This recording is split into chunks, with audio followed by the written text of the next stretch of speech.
siang, jumpa lagi dalam Buletin Siang hari ini, Selasa 28 Desember 2004. Saya Atika Suri. Kami telah menyiapkan berbagai informasi, di antaranya data sementara menunjukkan korban tewas akibat gempa dan gelombang tsunami di Aceh mencapai 4.732 orang. Kelangkaan bahan bakar minyak juga semakin menambah derita korban bencana di Aceh. Kita awali dengan laporan dari Nangro Aceh, Darussalam.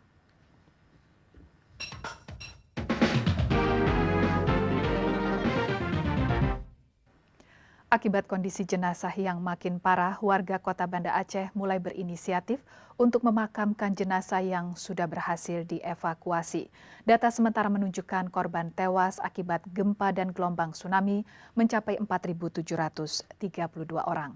Akibat putusnya sarana transportasi dan telekomunikasi, pemberian bantuan pun terhambat. Data korban dan kerugian juga sulit diperoleh.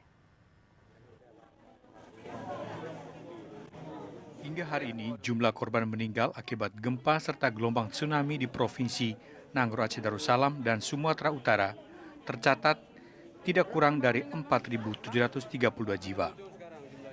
Jumlah ini masih perkiraan sementara karena data yang akurat sulit sekali diperoleh. Korban terbanyak terdapat di Nangro Aceh Darussalam, khususnya di kota Banda Aceh, yakni 3.000 orang.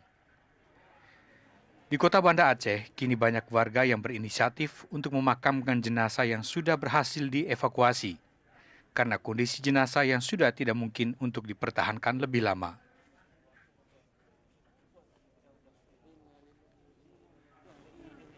Selain itu, dipastikan pula masih ada ratusan jenazah lain yang belum dapat dievakuasi karena terjebak di berbagai puing-puing seantero kota Banda Aceh.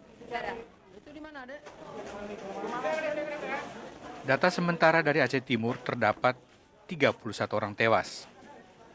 Di Lok Somawe 157 orang, Kabupaten Pidi 167 orang, Kabupaten Aceh Utara 852 orang, Kabupaten Biren 191, 367 orang lainnya masih dinyatakan hilang. Di Kota Sabang dilaporkan 20 orang tewas. Di Melaboh, Aceh Barat, belum diperoleh data yang akurat karena hingga siang ini Melaboh masih terisolasi karena terputusnya hubungan jaringan transportasi dan komunikasi. Di Provinsi Sumatera Utara, Kabupaten Nias tercatat 73 orang tewas, ratusan lainnya tersebar di beberapa desa. Isolasi dan putusnya berbagai sarana transportasi dan komunikasi menyulitkan berbagai pihak untuk memperoleh informasi dan menyalurkan bantuan. Tim Liputan RCTI melaporkan. Warga Banda Aceh dan Aceh Besar korban bencana gempa dan gelombang tsunami hari ini semakin sulit mendapatkan bahan bakar minyak. Koresponden kami di Banda Aceh, Marhiansa Aziz melaporkan harga bensin melambung mencapai Rp5.000 per liter, sementara minyak tanah Rp3.000 per liter. Ini pun sulit didapatkan. Banyak SPBU yang rusak dan banyak pula yang masih tutup karena tidak ada persediaan. Pertamina Pemasaran 1 yang berpusat di Lok Semawe tadi malam sudah mengirim bantuan BBM ke Banda Aceh, yakni 62 kiloliter premium, 60 kiloliter solar, dan 16 kiloliter minyak tanah. Pejabat Pertamina di Lok Semawe mengatakan pasokan dikirim melalui jalan darat. Sementara konsumen di Lok Semawe tidak perlu risau karena persediaan BBM yang menipis, sebab Rabu besok sekitar pukul 3 dini hari akan tiba kapal tanker yang membawa 1.000 kiloliter premium dan 1.000 kiloliter solar.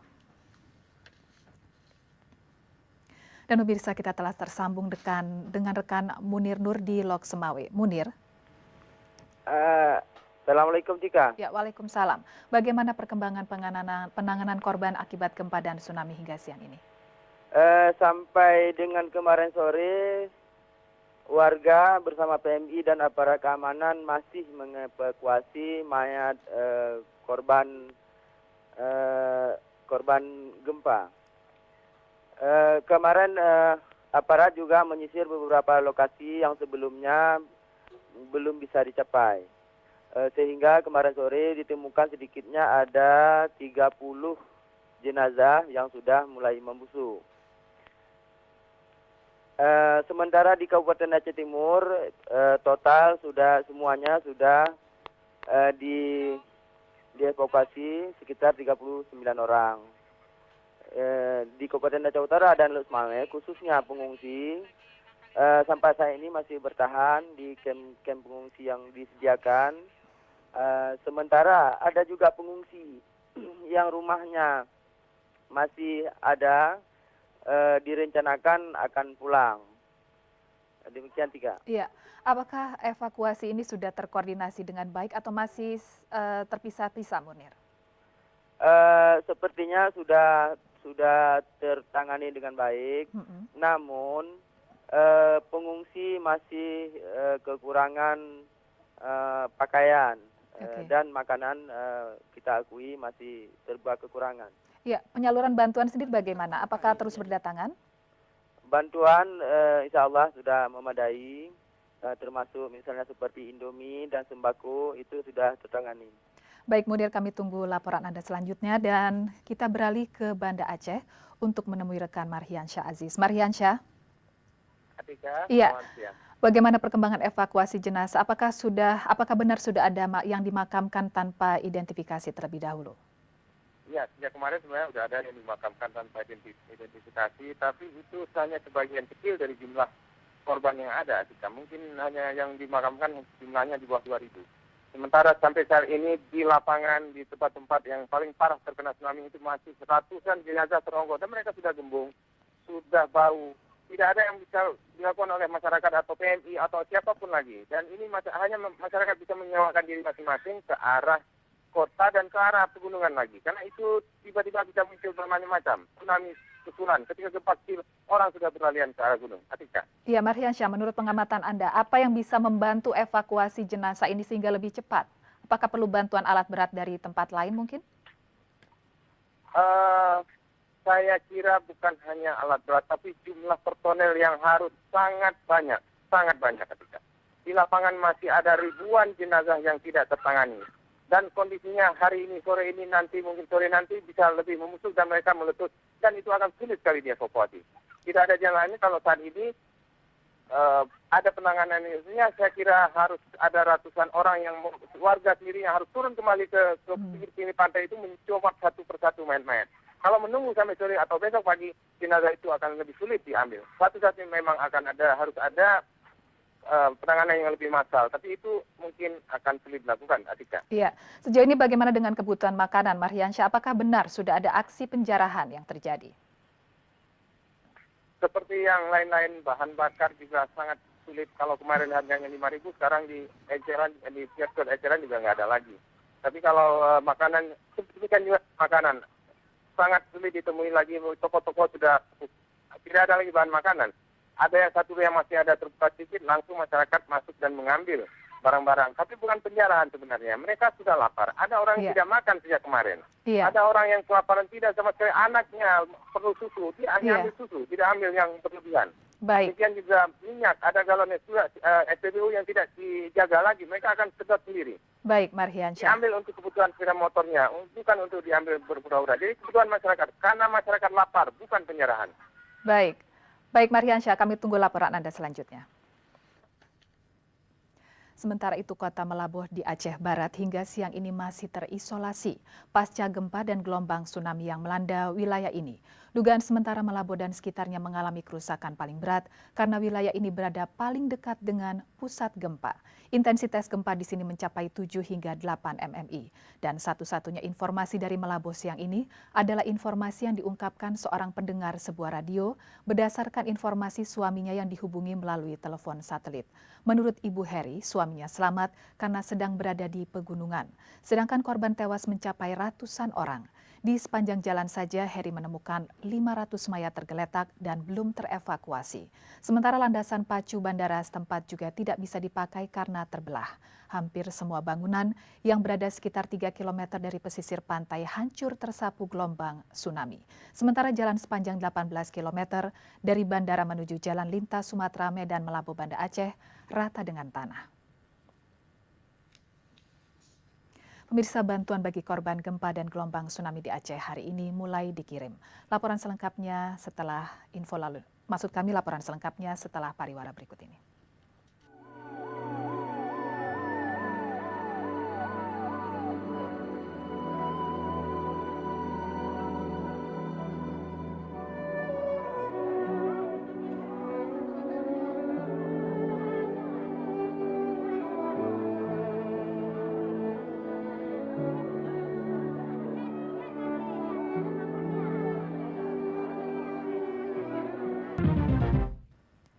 Pemirsa, pukul 5 pagi tadi bantuan mulai dikirim ke daerah bencana di Aceh menggunakan pesawat Hercules dengan 4 penerbangan dari Skuadron 32 Halim Perdana Kusuma, Jakarta. Bantuan dengan berat total mencapai 18 ton ini akan dikirim 3 penerbangan dengan rute Jakarta, Lok Semawe, Banda Aceh dan kembali ke Jakarta. Bantuan dari pemerintah ini berupa 50 buah tenda, 10.000 buah selimut lapangan, 2.000 buah velvet dan makanan instan, 30.000 dus. Dalam bantuan ini juga terdapat kompor lapangan 100 buah, lampu Petromax 200 buah, kain kafan 300 kg, sarung, obat nyamuk sekitar 7.000 tube, dan kelambu 5.000 potong. Bantuan ini merupakan bantuan harian bagi korban khusus untuk hari ini.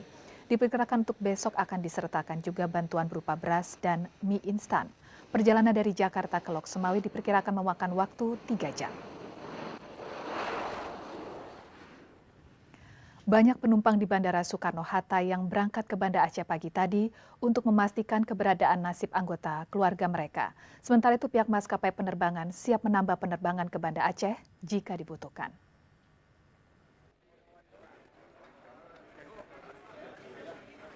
Jumlah penumpang yang berangkat ke Banda Aceh dari Bandara Soekarno-Hatta, Jakarta sejak pagi tadi terus bertambah. Sedikitnya 500 orang hari Selasa ini berangkat menuju Banda Aceh dengan beberapa maskapai penerbangan. Para penumpang ingin memastikan keberadaan anggota keluarga mereka di Aceh. Ini yang Banda Aceh ya? Yang Banda Aceh itu kakak, adik, ibu, wak saya semua itu. Boleh katakan tinggal berdekatan itu dan tinggalnya pun pesisir. Dan belum ada kabar semuanya? Belum ada kabar semuanya. Masih mencari keluarga, Pak? Masih mencari keluarga. Sampai saat ini belum ada berita. Karena komunikasi di Aceh masih sulit. Siapa saja, Pak? Saya ada abang saya, kemudian sepupu, mertua, dan adik saya di sana. Meski jumlah penumpang meningkat dibanding hari biasa, para penumpang hingga hari ini masih tertampung. Menurut General Manager Garuda Indonesia, Garuda bahkan sudah menyiapkan 2 penerbangan ekstra dengan daya tampung masing-masing penerbangan 400 orang. Kedua pesawat tambahan ini sudah terbang menuju Aceh pagi tadi. Garuda bahkan mengganti armada regulernya dengan pesawat Boeing 747 yang berdaya tampung lebih besar. Pagi sendiri kita udah punya extra flight ya, Garuda 1902. Ternyata masih banyak masyarakat Aceh yang ingin mengetahui saudara-saudara mereka di Aceh, sehingga kita buatkan lagi extra flight yang kedua yang pukul 11.30. Garuda dan maskapai penerbangan lain siap melakukan penambahan penerbangan jika memang dibutuhkan. Aiman Wicaksono dan Ruby Majid melaporkan. Selain duka yang mendalam, sebagian warga Aceh yang tinggal di Jakarta juga dirundung rasa khawatir karena masih banyak keluarga mereka yang hingga kini belum ada kabar berita. Lampu kita belum dapat, jadi kami coba. Kecemasan dan kepanikan tampak menyelimuti Diana saat mendatangi posko bersama informasi dan bantuan gempa Aceh di Jakarta. 8 orang anggota keluarganya termasuk ibu dan adiknya yang kini berada di Langkulo, Banda Aceh, sampai saat ini belum diketahui keberadaannya. Mereka seharusnya hari Minggu kemarin itu berada di Lampulo, daerah Lampulo, saya nggak tahu di mana. Lampulo itu di rumah wak saya. Itu mereka memang tinggal di Banda Aceh atau ada keperluan ke Aceh? Ada keperluan karena acara nikah itu. Kecemasan yang sama dirasakan Rasmi Halik. Putri bungsunya Mutia Rasmadani, mahasiswi Universitas Syah Kuala, Banda Aceh, hingga kini belum jelas nasibnya. Rasmi mengatakan putrinya sempat menelpon sesaat setelah gempa dan minta didoakan agar selamat. Namun setelah badai tsunami melanda Banda Aceh, hingga kini komunikasi dengan anaknya terputus. Pagi-pagi Minggu jam 8 anak saya nelpon, ya bilang mah di sini ada gempa, ya udah di luar aja. Doain ya Mutia ya Allah. Jadi setelah 1 jam saya suruh bapak hubungin lagi dia, katanya salurannya nggak ada.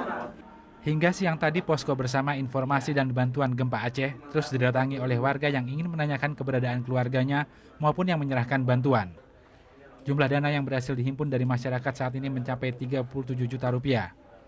Posko bersama telah menyalurkan bantuan berupa kantung mayat dan obat-obatan yang diberangkatkan dengan pesawat Hercules kemarin. Rencananya besok posko akan mengirimkan lagi bantuan berupa kain kafan, makanan, dan pakaian. Yayusnita dan Narto Wiratmo melaporkan. Buletin siang akan kembali setelah pesan-pesan berikut ini.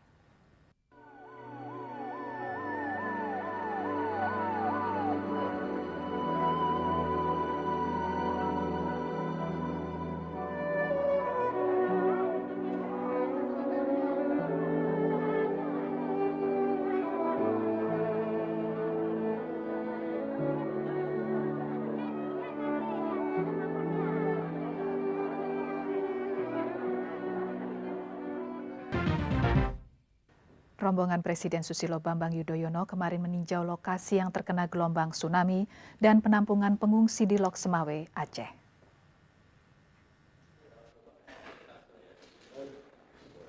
Usai menerima masukan dan penjelasan tentang kondisi Aceh secara menyeluruh dari Pangdam Iskandar Muda Majen TNI Endang Suarya, Presiden Susilo Bambang Yudhoyono langsung meninjau sebuah lokasi pengungsian yang berdekatan dengan Bandar Udara Meliku Saleh, Lok Semawe.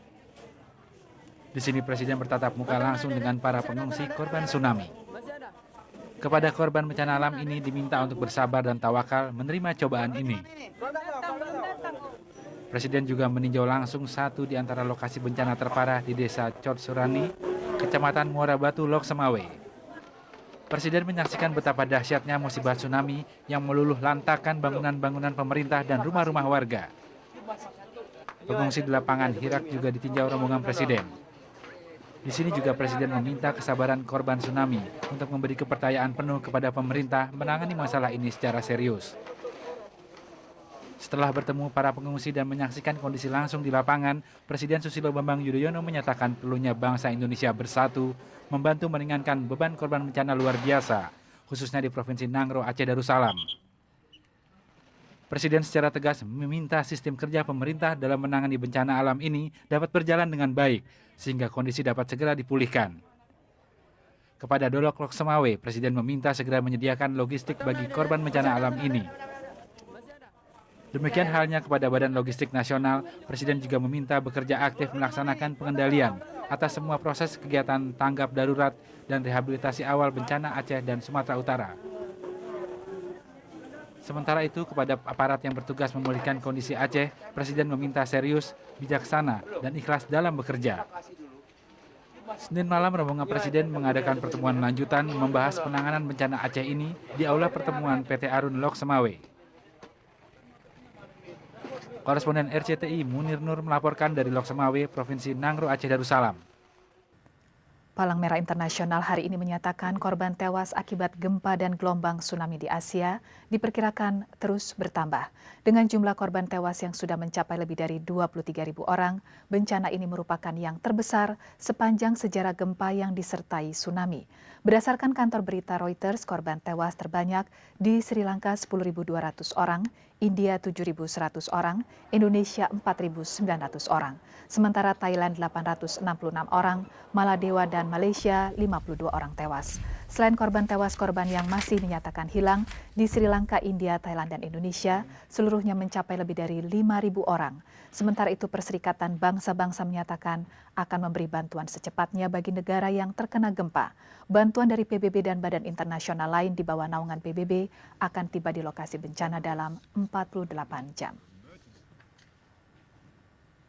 Pemerintah akan memberikan pengampunan terhadap para tahanan Gerakan Aceh Merdeka yang lari setelah penjara mereka roboh diterjang tsunami hari Minggu kemarin. Menteri Hukum dan HAM Hamid Awaludin yang dijumpai pagi tadi menilai para tahanan lari untuk menyelamatkan diri, bukan untuk menghindari hukuman. Karena itu pemerintah akan memberikan pengampunan berupa pengurangan masa tahanan bila mereka kembali setelah kondisi stabil. Jika tidak, mereka akan dinyatakan buron. Hamid Awaludin belum dapat merinci berapa tahanan GAM yang lari.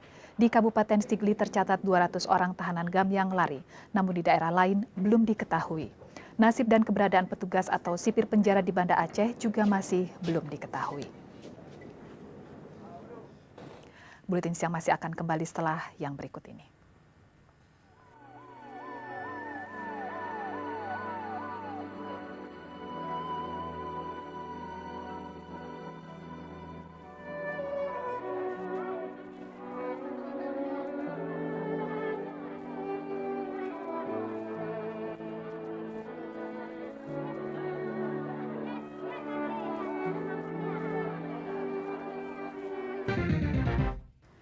Banjir melanda beberapa kawasan di Kabupaten Klaten, Jawa Tengah hari Senin malam, menyusul terjadinya hujan deras yang mengguyur kabupaten itu sejak siang hari. Bencana banjir di Kabupaten Klaten, Jawa Tengah ini melanda 3 desa, yakni Desa Sumopuro, Kecamatan Jogonalan, dan Desa Jombor, Kecamatan Ceper, serta Desa Cawas, Kecamatan Cawas. Banjir terparah terjadi di Desa Sumopuro. Akibat bencana banjir ini ratusan rumah warga tergenang air hingga ketinggian sekitar 50 cm. Ratusan warga kini mengungsi ke tempat-tempat yang lebih aman. Selain menggenangi rumah-rumah penduduk, banjir juga menerjang badan jalan utama Yogyakarta-Solo. Akibatnya arus lalu lintas di jalur ini tersendat sehingga terjadi antrian panjang. 2 orang diperkirakan tewas tertimbun tanah longsor di Desa Banyu Asin, Kecamatan Loano, Purworejo, Jawa Tengah akibat hujan di Kabupaten Magelang dan Purworejo sepanjang hari Senin kemarin. 2 korban tewas yakni Martini 60 tahun dan Asngadah 25 tahun. Selain itu 14 rumah warga tertimbun longsoran tanah. Hujan deras juga menyebabkan tanah longsor di Desa Kalijambe, Kecamatan Bener, Purworejo. Tanah longsor juga mengakibatkan jalur Banyu Asin Purworejo tertutup. Sementara di Magelang, hujan deras menyebabkan tanah longsor di Desa Ngadiretno, Kecamatan Salaman. Dan belum ada laporan adanya korban jiwa dalam musibah ini, namun puluhan rumah tertimbun tanah longsor. Hingga pagi tadi tim SAR aparat keamanan dibantu warga masih melakukan evakuasi dan membersihkan jalan-jalan yang tertimbun tanah longsor. Pemirsa, sebelum berpisah kami ajak Anda menyalurkan bantuan bagi korban gempa dan tsunami di Aceh melalui RCTI Peduli di Bank BCA dengan nomor rekening 128 307.000. Dan untuk mengkoordinasikan segala bentuk bantuan bagi para korban di Aceh, Anda dapat menghubungi Satkorlak Bencana Aceh di Medan dengan nomor telepon 061 456 6524. Dan pemirsa, usai sudah buletin siang hari ini, sampai jumpa.